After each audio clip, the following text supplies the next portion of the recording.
네, 국제 공조가 필요한 부분이어서 시작부터 송환까지 절차가 굉장히 복잡했던 것 같아요. 시작부터 차근차근 짚어주실까요? 네, 일단 그 작년 그 7월경에 우리 청년이 취업 박람회 목적으로 이제 캄보디아에 출국을 했는데 8월 초경에 안타깝게도 시신으로 발견이 되었고 그 과정에서 심각한 고문을 당하는 그런 모습, 또 마약을 강제로 이렇게 투약하는 이런 모습까지 사실은 발생을 했기 때문에 국민의 공분을 자아내는 그런 대목이었고, 네. 근데 그럼에도 불구하고 현지에서의 캄보디아 경찰의 협조 또는 우리 국내 대사관에서도 뭐 조금 소홀히 했던 이런 면들이 문제가 되어서 대통령께서 긴급 대응 특별 회의를 주관을 해서 이 국수본 부장이 현지에 직접 진출을 해서 여러 가지 협력을 꾀해서 처음으로 64명을 송환을 하는 이러한 일부터 이제 시작이 되었습니다. 네. 그리고 나서 이 범정부 TF가 구성이 되어서 이 한 기관이 아니고 법무부, 경찰청, 또 외교부, 국정원이 함께 시너지 효과를 내는 그러한 범정부 초국가 범죄 특별 대응 본부가 마련이 되어서 이 캄보디아와의 적극적인 협조 아래 코리아 전담 TF가 현지에 마련이 되었고요. 네. 그래서 64명이 10월 18일 날 압송된 이후에 전격적인 입체적인 이 작전에 대한 협조가 현지에서 일체돼서 이루어졌고, 올 초에는 1월 5일경에 이를테면 셀프 감금을 통해서 엄청난 금전을 갈취당하고 또 성착취 동영상물까지 이렇게 제공하게 되는 이런 일당을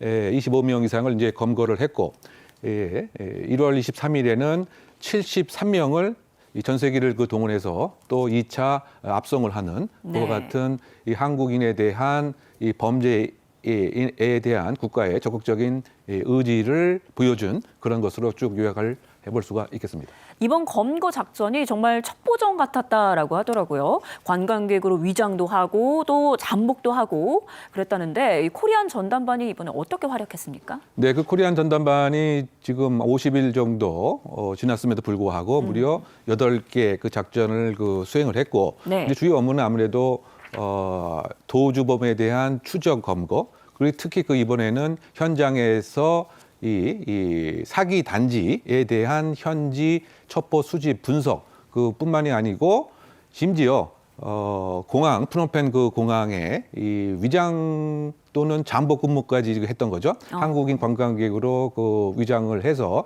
현지 캄보디아 경찰하고 긴밀하게 정보의 공유, 또 관련된 증거의 서류 제공 등에 있어서의 그야말로 첩보전을 방불케 하는 그런 작전을 수행을 했고, 다만 어쨌든 형사 주권에 관한 이런 사항이기 때문에 직접적인 강제 수사라든가 체포 등은 캄보디아 경찰이 맡았을 것으로 추정이 됩니다만, 그에 못지않게 아주 체계적이고 구체적인 첩보, 정보를 제공하고 수사 전체에 대한 기획을 지금 코리아 전담 TF가 역할을 했다.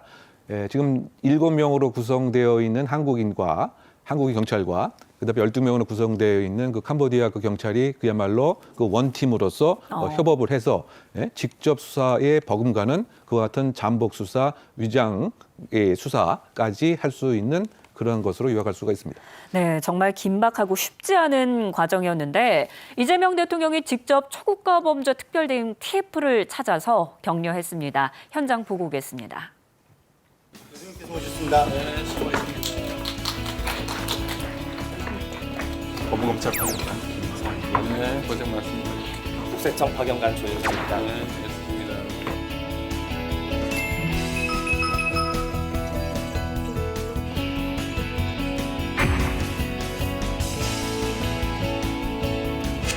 반갑습니다. 안녕하십니까.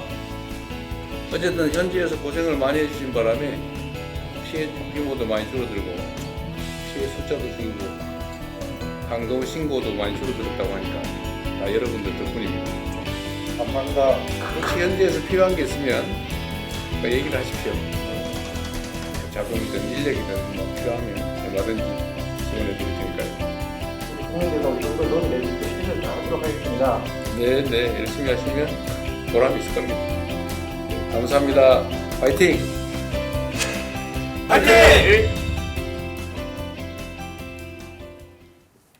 네, 대통령이 이렇게 격려를 해주면 또 든든하죠. 사태 초기부터 대통령이 직접 챙겨왔는데 그간의 정부 대응을 종합적으로 평가한다고 하면 어떻게 평가하십니까? 네, 사실 그 작년 그 7월 즈음에는 다소 부진했던 국민 또는 그 국제적인 기준에 비춰봤을 때 이와 같이 그 온라인 스캠이 이 동남아 지역에서 창궐 하고 있음에도 사실상 우리 그 정부가 다소 그 같은 정보를 흡수하고 분석하는데 조금 뭐 미흡했습니다만, 뭐 심지어 그 국회의원들도 2년에 걸쳐서 이곳에 방문했었습니다만 정확한 대안을 못 내놓는 뭐 이러한 그 현상이 상당히 좀 안타깝습니다만, 네. 그 대통령께서 어떤 적극적인 의지 그 표명 이후에 이른바 이 범정부 그 TF를 그 구성을 해서 그 전에는 각 기관이 자신의 일만 터널 비전으로서 마치 공무원의 좀 병폐적인 것이 그 터널 비전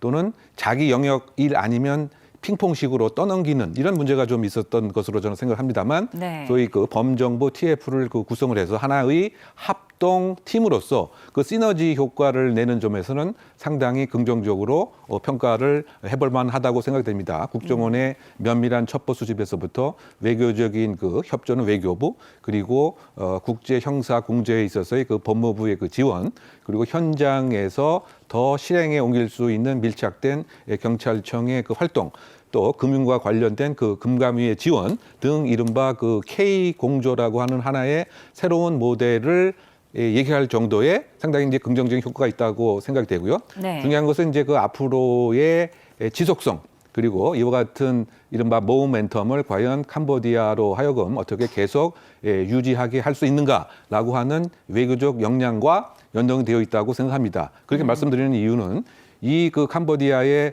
단속 등이 과거 국제기구가 조사한 바에 의하면 처음 한 3개월, 6개월 정도는 효과가 있는 듯 보이는데 그 다음에는 다시 원래대로 70% 이상이 온라인 사기 공장이 다시 재개를 하더라. 이와 같은 점에 우리가 조금 더 그립을 주고 지속 가능한 협조, 또 지속 가능한 요청, 또 캄보디아 당국과의 이 신뢰관계에 기인한 외교 관계 연속, 뭐 이것이 중요한 앞으로의 과제가 되지 않을까 생각해 봅니다. 네, 말씀하신 것처럼 이번 결과를 두고 K 공조의 결실이다 이런 말이 있더라고요. 그래서 범정부 TF뿐만 아니라 코리아 전담반 그리고 현지 캄보디아 경찰이 긴밀하게 공조한 결과다라고 하는데 이렇게 부처 간 공조뿐만 아니라 국가 간 공조도 정말 중요하지 않습니까? 네, 사실은 이번 문제는 그 현장에서의 치안에 관한 협력 못지않게 네. 이른바 그 국정 운영 책임자, 이 대통령 차원에서의 외교적 역할이 가장 그 중요했다고 생각합니다. 네. 왜냐하면 그 전에는 캄보디아가 제대로 움직이지 않았던 거죠. 그렇다고 본다면 외교 정책적으로 강압 외교, 비군사적 어떤 강압 외교의 한 모습도 우리가 찾아볼 수 있을 것이다. 왜냐하면 그 대통령이 이 캄보디아 총리와 면담과 그 회동을 했을 때 예. 대한민국 국민들이 이번 사안에 대해 상당히 민감하게 생각한다라고 하는 사실상 그 메시지를 보냄으로써 간접적인 그 압박이 분명히 있었다고 생각이 되고요. 네. 그리고 그와 같은 회담 이후에 한국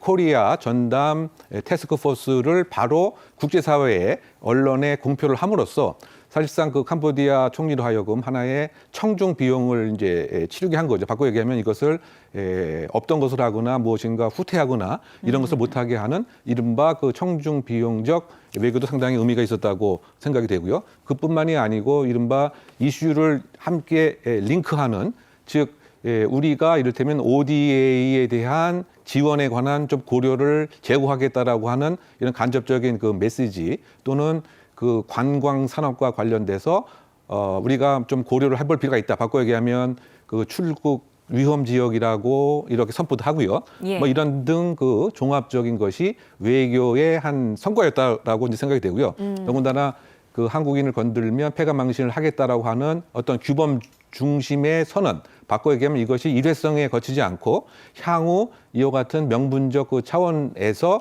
지속될 것이다라고 예. 하는 이것이 전제되었기 때문에 그 현장에서 결국은 이 치안 기관끼리, 치안 당국끼리도 협조가 이루어졌다. 요약하게 되면 이번은 그 외교가 밑받침이 되었기 때문에 가능한 협조의 결과가 있었다고 평가합니다.